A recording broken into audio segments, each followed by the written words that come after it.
আমাদের যে proclamation of independent ছিল, তারপরে আমাদের পরবর্তীতে তার শপথ অনুষ্ঠান, সব জায়গায় শেখ মুজিবুর রহমানকে বঙ্গবন্ধু ঘোষণা করা হয়েছে, কোথাও জাতির জনক ঘোষণা করা হয়নি।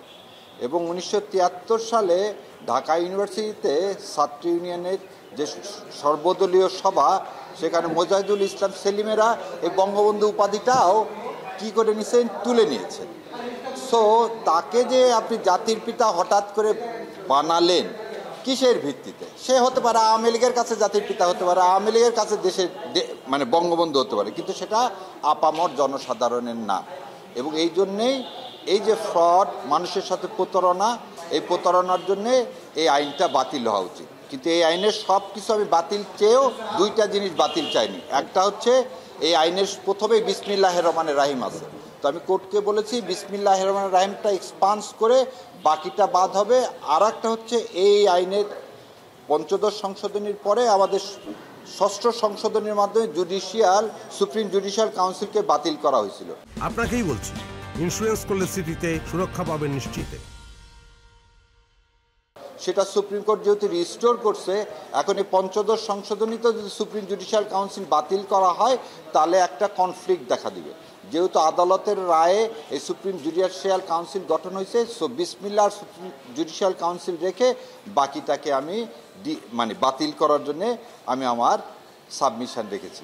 এক নম্বর হচ্ছে আমাদের যে প্রভিশনাল কনস্টিটিউশন অর্ডারের আগে প্রোক্লামেশন অফ ইন্ডিপেন্ডেন্ট, এটা দাবি করা হয় ব্যারিস্টার আমিরুল ইসলাম সাহেব ড্রাফট করছে, কিন্তু জ্যাকব হচ্ছে তখনকার যে deputy general, lieutenant general Jacob, তিনি তার বইতে লিখছেন আওয়ামী লীগের তাজউদ্দিন আহমেদকে আমি ডাকছি, ডেকে বললাম তোমরা একটা প্রোক্লামেশন অফ ইন্ডিপেন্ডেন্ট লেখো। তখন তাজউদ্দিন আহমেদ আমাকে বললেন আপনি লিখে দেন। তখন জ্যাকব সাহেব ওটা লিখে তাজউদ্দিন আহমেদকে দেয়। তাজউদ্দিন আহমেদ তখন কলকাতার কয়েকজন লয়ারকে ওটা দেখিয়ে তারপরে 17 তারিখে এটা কি হয়, এটা পাশ করা হয়। এবং 17 তারিখে যে মুজিবনগর যে সরকার যেটা মেহেরপুরে গঠন করা হলো, সেখানে বিএসএফ দিয়ে ওই জায়গাটুকু স্কডন করে ওখানে তারপরে এই 8-10 জনকে দিয়ে কি করা হয়, শপথ গ্রহণ অনুষ্ঠান করানো হয়, যেখানে ফরেন অনেক সাংবাদিকরা ছিলেন।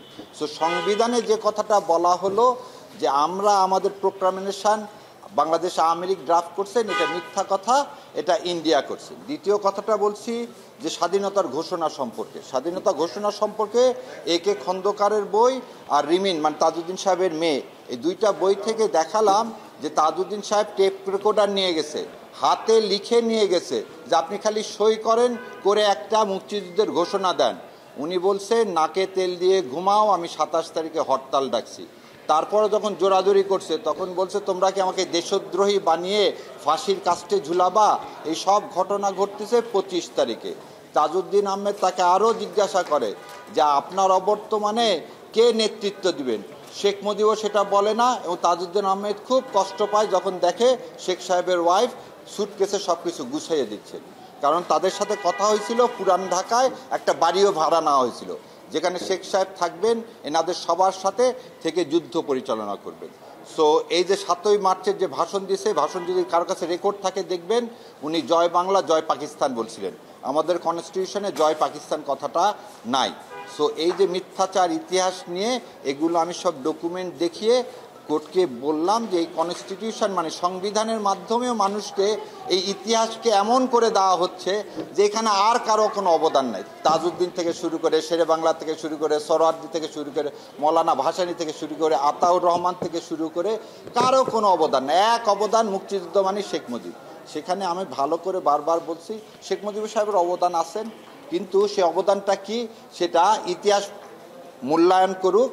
কিন্তু এই যেভাবে তাকে নবীর জায়গায় নিয়ে যাওয়া হচ্ছে, মানে 71 মানে শেখ মুজিব, এই জিনিসটা সম্পূর্ণ মিথ্যা।